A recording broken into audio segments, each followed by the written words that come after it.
and Mrs. Trump.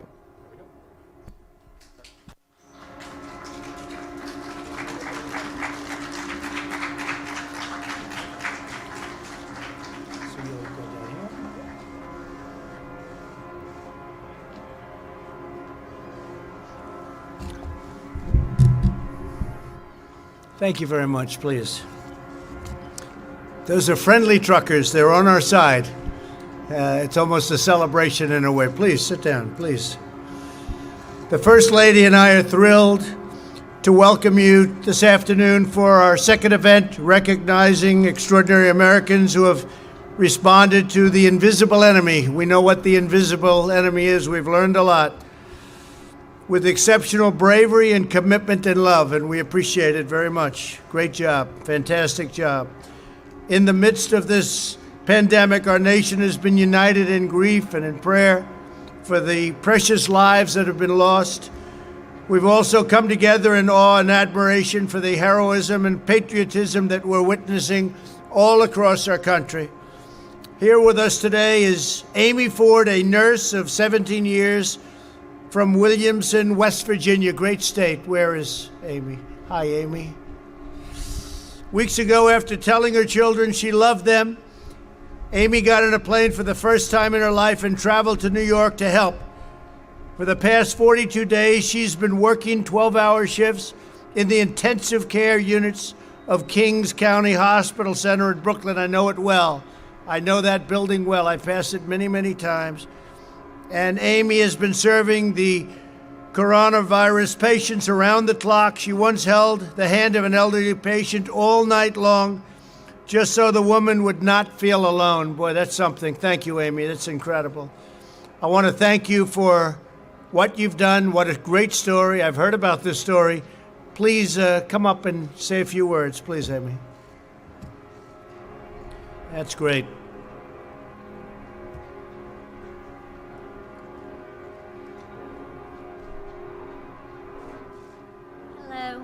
I want to thank you for having me here today. Being able to serve our country as a frontline worker during this pandemic has truly been an honor. Like you said, I've been an RN for 17 years. Under normal circumstances as a nurse, I would have an idea of a treatment plan, and unfortunately, I was not afforded that comfort in the beginning of this pandemic. These were not normal circumstances. There were times of trial and error and a whole lot of prayer. I had to adapt to a new way of nursing. One where treatment was still unknown. One where families had to trust my word and I had to prove that my word was trustworthy. One where I could only provide comfort by holding my patient's hand, because I could no longer give comfort with numbers and statistics of success rates. Those were unavailable in the beginning. I provided families comfort through FaceTime calls, holding my phone up to a patient's ear, hoping that by hearing their loved one's voice, it would in turn give them comfort as well. This experience has been one of the most emotionally challenging things that I've ever been through, but it has made me a better person in the end.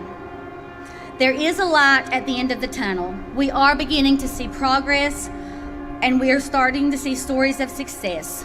This virus may have initially caught our great nation off guard, but we will overcome this and we will prevail. Thank you. Amy, did you ever catch the virus? Did you ever? No. You never got it. So with all of that long hours and with very, very sick people, you never caught the virus. No, sir. What do you attribute that to? PPE. Oh, really? Good. Good protection. We have had protection. So you feel, so you've had great protection. I have. So you feel that if you have the protection, you won't catch it. You feel that?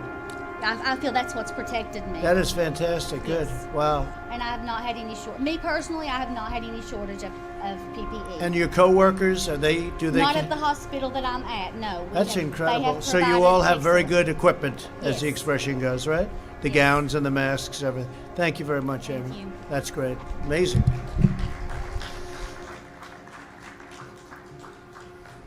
It's a great story. Also with us is Ben Ross, the co-founder of a small custom tie business called Brackish Bow Ties in Charleston, South Carolina. Great place. Ben is also, with his team, has shifted to producing protective masks for medical workers, and he's done it completely free of charge. That's fantastic. As Ben says, we've pushed the gas pedal down and we haven't let up. So Brackish Bow Ties has donated more than 2,000 masks to 31 medical facilities in 10 states. And Ben's also been able to keep all 48 of his employees on the payroll thanks to the Paycheck Protection Program. Great, Ben. Could you come up and say a few words? I can tell it's you by the tie. I assume that's the man I'm talking about. Thanks, Ben.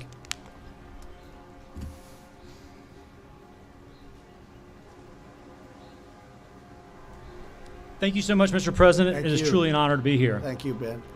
It is because of Jeff Plotner's guiding hand, the passion of the entire Brackish team, and the leadership of this country that we are being recognized here today.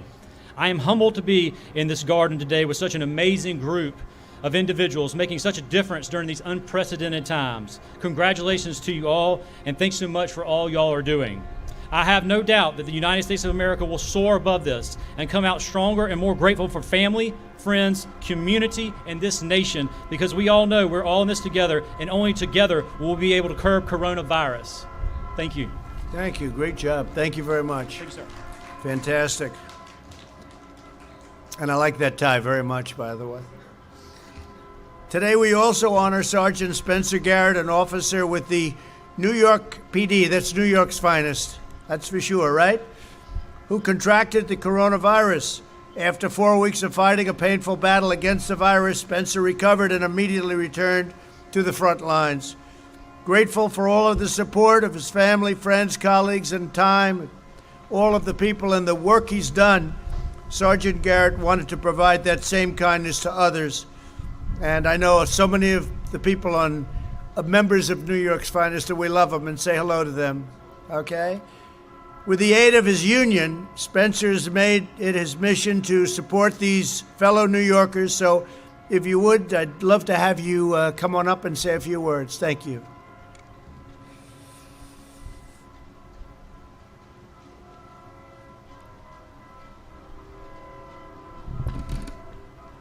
Good afternoon. First, I'd like to start by thanking President Trump and the First Lady for their unwavering support of the NYPD. Thank you. As one of your hometown cops, I thank you for your leadership during these uncertain times. On March 29th, I tested positive for COVID-19. Breaking the news to my parents, Janet and James, my brothers, Lee and Sam, and to my 8-year-old daughter, Liana, was downright scary. I saw the fear in their eyes. I looked at my daughter and I assured her Daddy wasn't going anywhere. After a vigorous 1-month fight, I returned to duty in late April. After the experience with the virus, I felt compelled to help the residents of the housing developments that I patrol in East Harlem, New York. We are all in this fight together. Almost 6,000 uniformed and civilian members of the NYPD contracted COVID-19. Unfortunately, some of those members didn't make it home to their loved ones. Handing out N95 masks and engaging in important dialogue by educating the residents that not only do not have support and access to PPE hit close to home for me, excuse me. I'm honored to be here. I'm honored to be an NYPD sergeant, and most of all, I'm honored to be an American. God bless police officers, first responders, and all of the frontline workers around the country. Thank you. So how was that? You went through that process, and it took quite a while. It took longer than you would have thought. It took almost 4 weeks, sir. And what was it, just complications? or- Complications, I'm an asthmatic, so it was a little more difficult Oh, for me. I see. And took a little extra care, but my daughter was there for me. She helped me out a lot, and she's my hero. That's fantastic. Thank Well, you. You're my hero. Thank you, okay? sir. Thank you. Say hello to everybody. I will. Thank you. Great.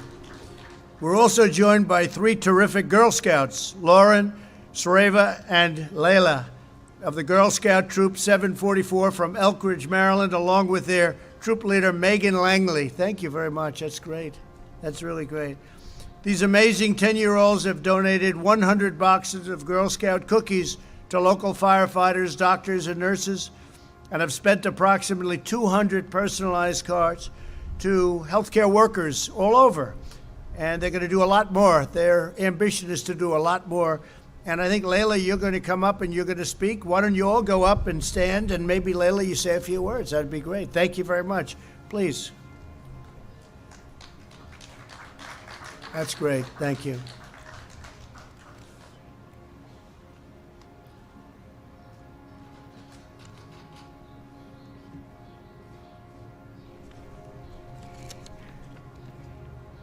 Hello, my name is Layla Khan with Girl Scout Troop 744. I just wanted to say thank you, Mr. President. It is an honor to have been invited to the White House, and it has been a very exciting day. We'd like to first thank you and your staffers for ensuring our safety today. We appreciate all the safety measures that were put into place. In the middle of March, when everything began to shut down, we, like many Americans, felt compelled to support our healthcare and other essential workers and show our appreciation. We donated cases of cookies to our local firehouses and hospitals, and we made cards to mail to hospitals in our community. Our troop has a number of parents that are healthcare workers, so one of the parents helped to take our personalized cards and place them on the lockers of doctors, nurses, and other essential workers throughout Children's National Hospital.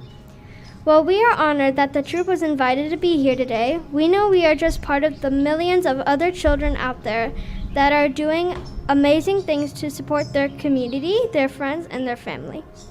It is a privilege to be here representing all of them. They've made cards, painted pictures, held virtual parties, and have demonstrated how we are all in this together. Our message is that everyone can do something, whether it is donating cookies, adjusting to distance learning, or just helping out our parents. We have come together to support each other during this uncertain time. Thank you for the opportunity to serve our community, our essential workers, and our country. Thank you very much. Thanks, Layla. What a great job. Thank you very much. Thank you. Thank you. Thank you very much, all three. Great job. Also with us today is Clay Young, a real estate developer and landlord from Jonesboro, Arkansas. That's a fantastic place. In March, one of Clay's small business tenants informed him that they were concerned that they would be unable to afford the rent. He immediately took the tenant's rent check, ripped it up, and then waived April's rent as well. Clay had only one condition. He said to his tenant, "Take care of your family and pay your employees. Just take care of those employees, please. We'll get through this together." And that's what's happening. Clay then told 11 more small business tenants that he'd waive their rent payments as well. With the help of PPP loans, many reopened the doors this week. They just reopened. So, Clay, I want to thank you very much on behalf of all of us in this country. And if you'd come up and say a few words, that's a great thing. Thank you, Clay.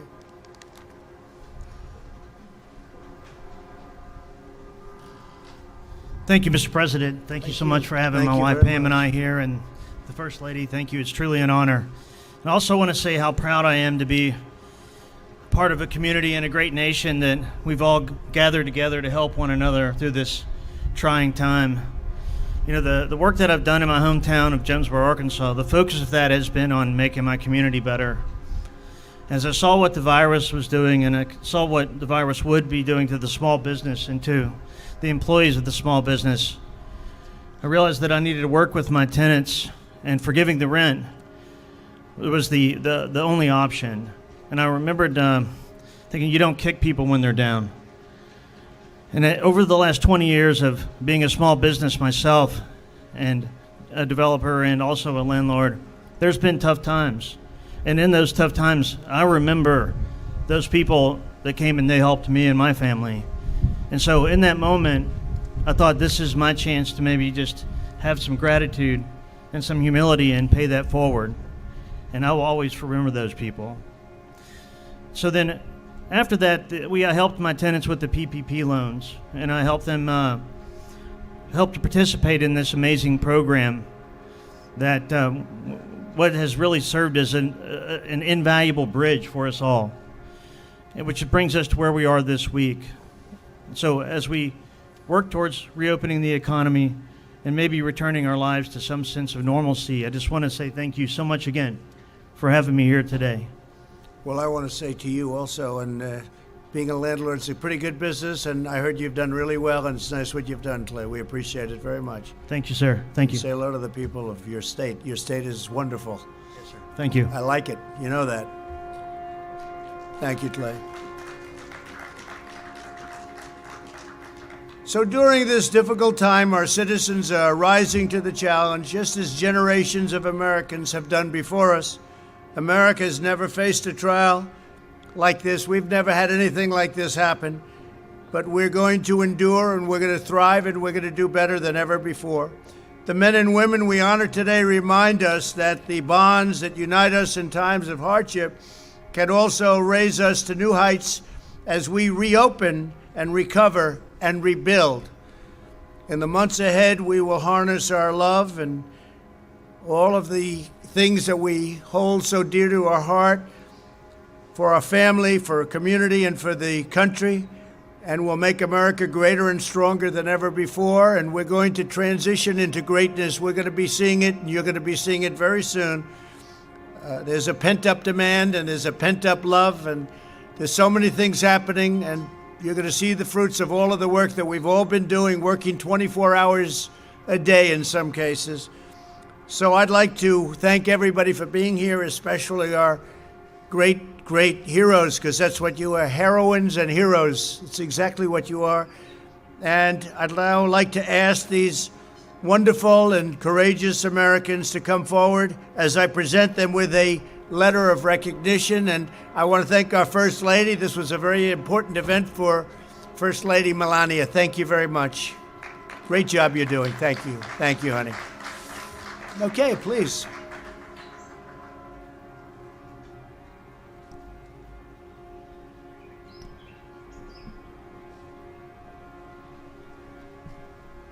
Amy Ford.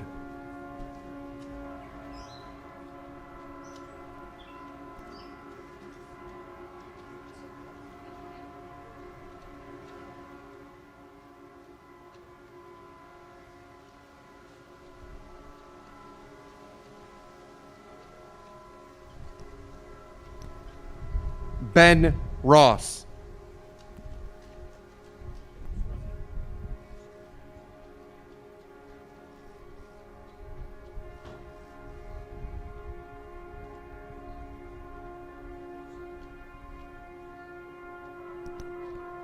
Sergeant Spencer Garrett.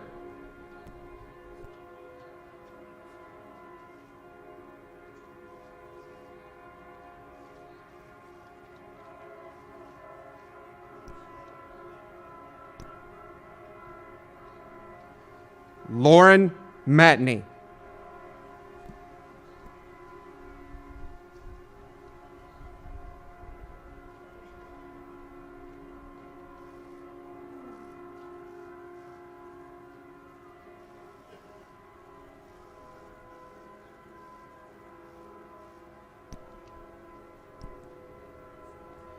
Shravya Annapareddy.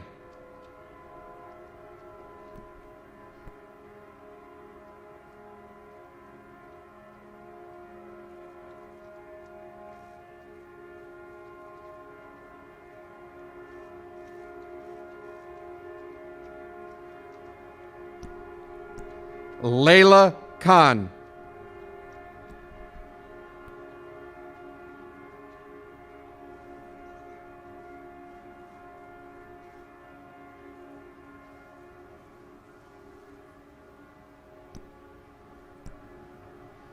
Clay Young.